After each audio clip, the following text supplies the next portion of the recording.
Hello everyone, this is Jim Sánchez, founder of Flaco Guapo Media, and we're here. I'm on location at the Bearded Barista, located at 2412 College Hills Suite Boulevard, and Suite 224.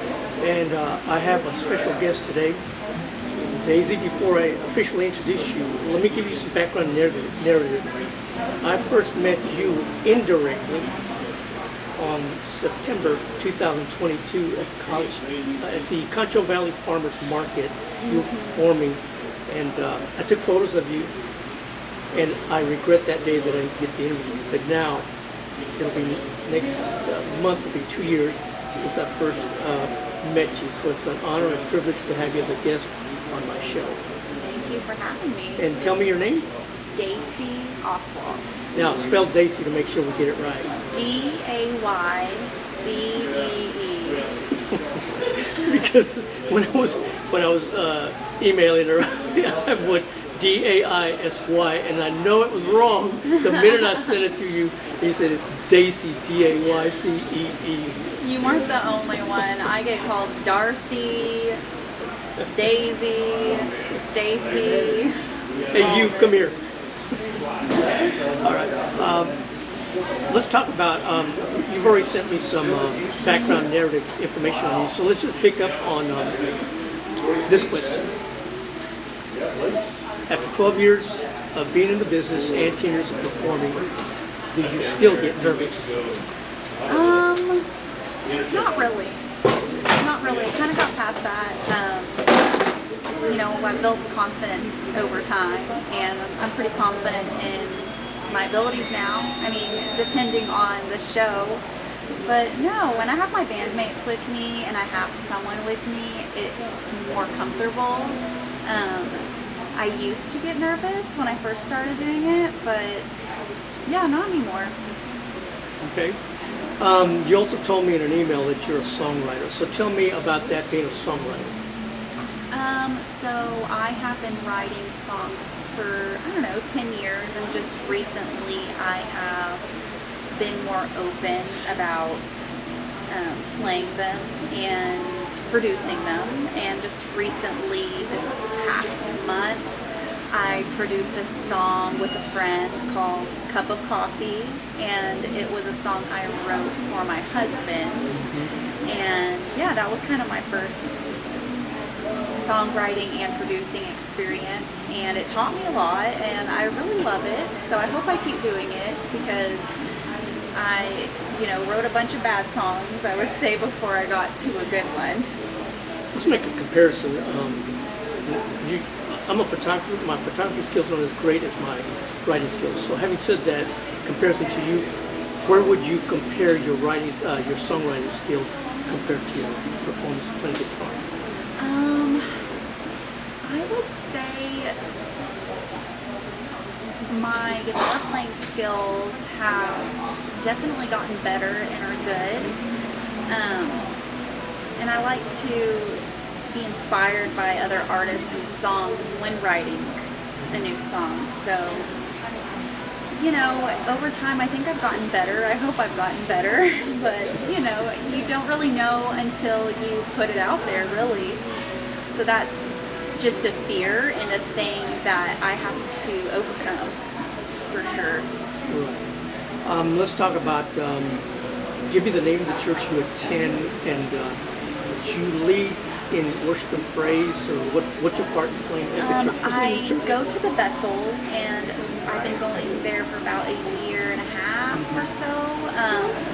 We have a really great worship leader named Garrett Day, and he has kind of been mentoring me in that, and I fill in a little bit around town in other churches, but watching him and learning from him has really been a great experience, and I've loved doing that and stepping into that role.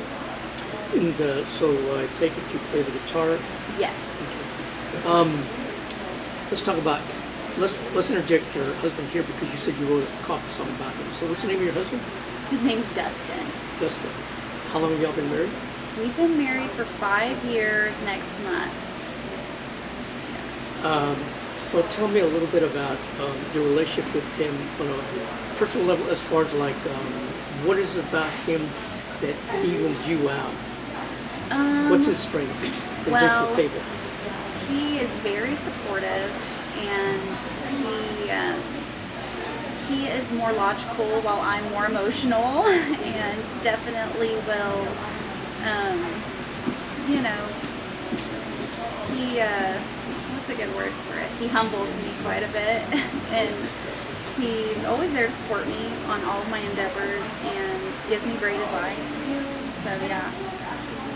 I'm pretty sure you're your biggest fan of you musically. Yes, for sure he is. He's always there, always the first to listen and to give me his feedback. So I'm glad I have him. Let's talk about, I know when you were young, you were single, then you met and you got married, now you have children. Would you like to mention your children as far as their age and ages? I have 2 girls and 1 boy, and the girls are 7 and 1.5, and my son is 3. Do they have anything where you might say like, I think one of these has maybe a musical ability? Or? Well, my oldest, that's 7, she has been taking piano lessons for about a year, and she is really starting to blossom, and I've noticed her getting good at it, and it makes me proud because I never got to take piano lessons as a child. I don't think my parents realized my music abilities when I was young. We were a soccer family. So when I was 15 and started, learning music and teaching myself, my dad was like, "Oh wow, like you've got something here." But I think just being able to, feed her in that way and get her trained properly and have her be able to read music is something that I wish I had as a child. So even if she doesn't pursue it, I'm just glad that I gave her a good foundation for music. My son, he's 37, he's very gifted musically. At age 12, picked up a guitar and played it for years.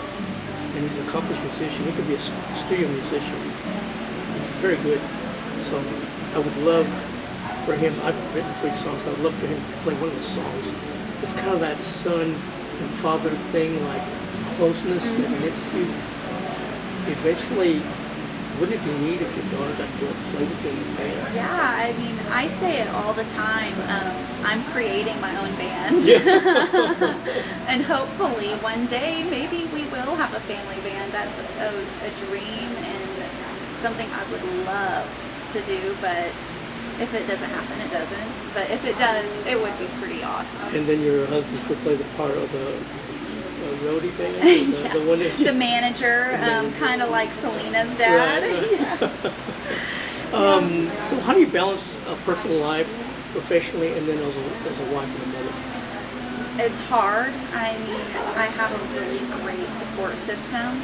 My mother and my father and my mother-in-law and my husband, they all help support me, help watch my kids. My best friends help me.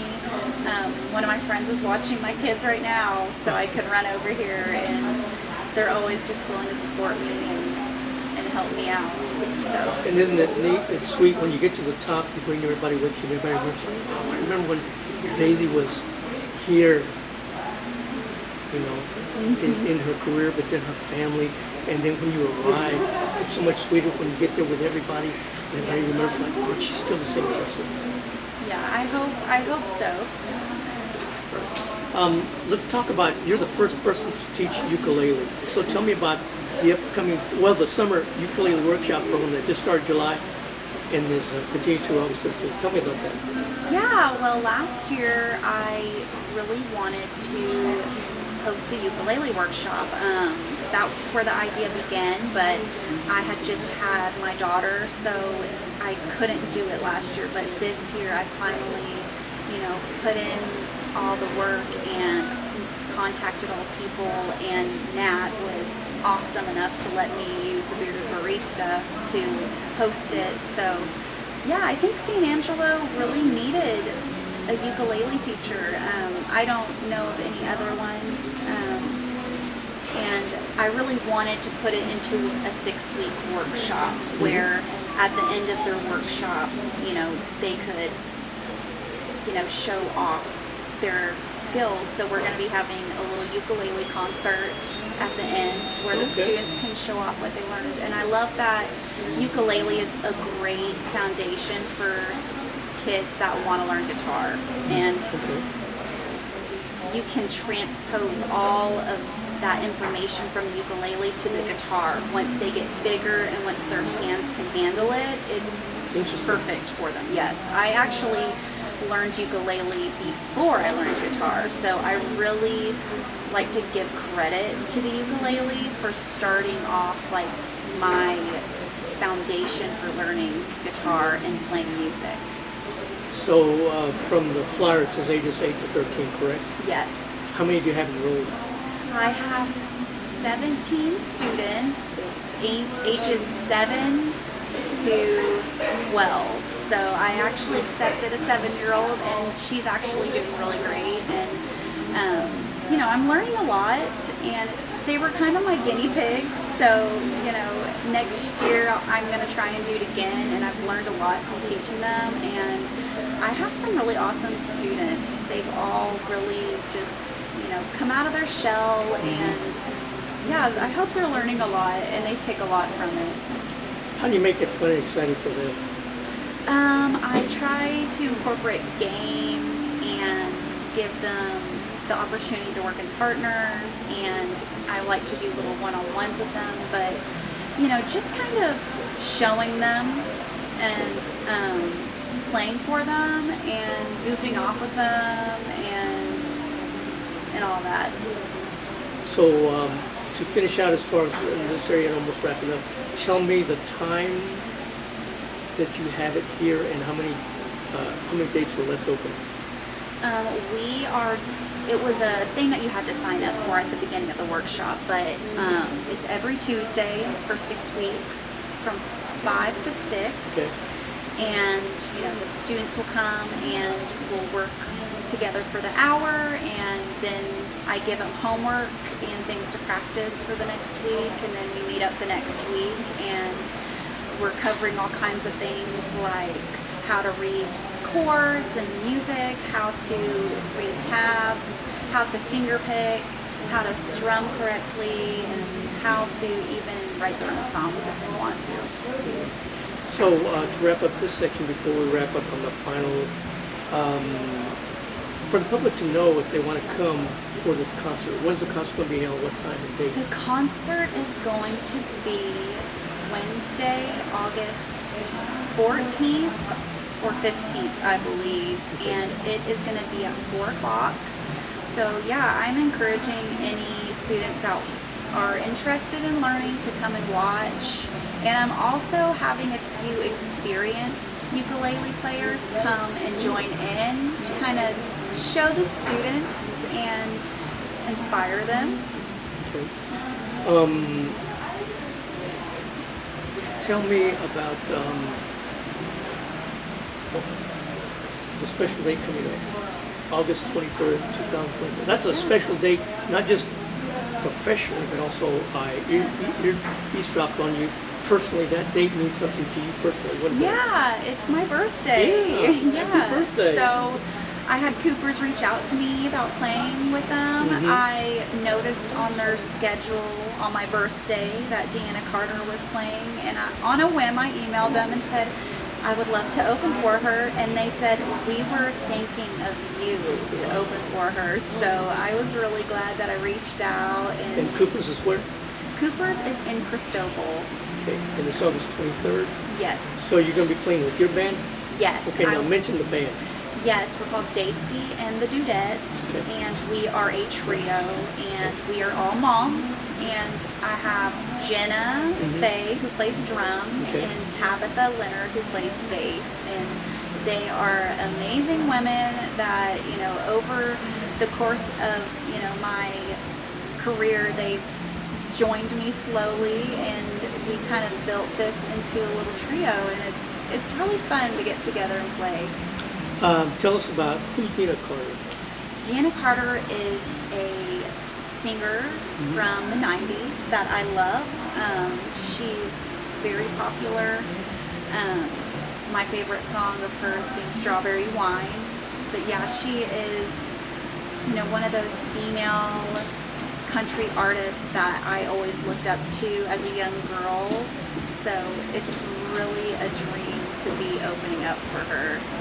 How excited are your other partners at the trio? How excited are they? They are very excited. I put it in their ear and I was like, I don't know if I'm going to get it, but I hope so. And when I got it, they were really excited to join me. Do you know what time y'all are set to open? I believe we're going to be playing starting at 6. Deana starts at 8, so we're going to be playing from about 6 to 7:30, and then Deana starts at 8.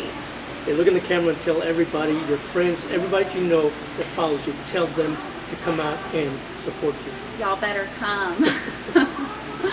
I already have a lot of friends and family that are like, we bought tickets, so I'm really excited for them to come and watch me. Right. Before I ask you the final question, let me ask you this part. Do you want to give out your contact info for next 2025 for ukulele for next year maybe?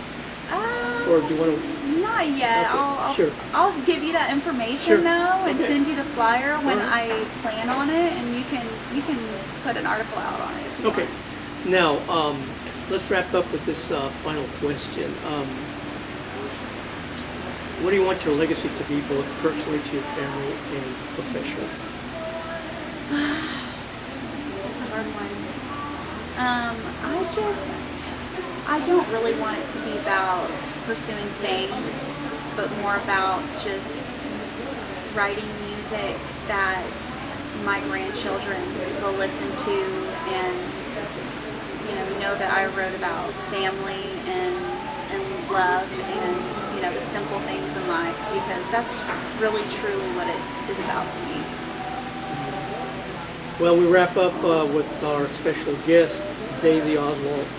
And listen, if you haven't, I've seen her once, and I saw her recently at the Artist in the Sunset Mall a couple of Saturdays ago, and she played some great hits from my generation, setting Fleetwood Mac.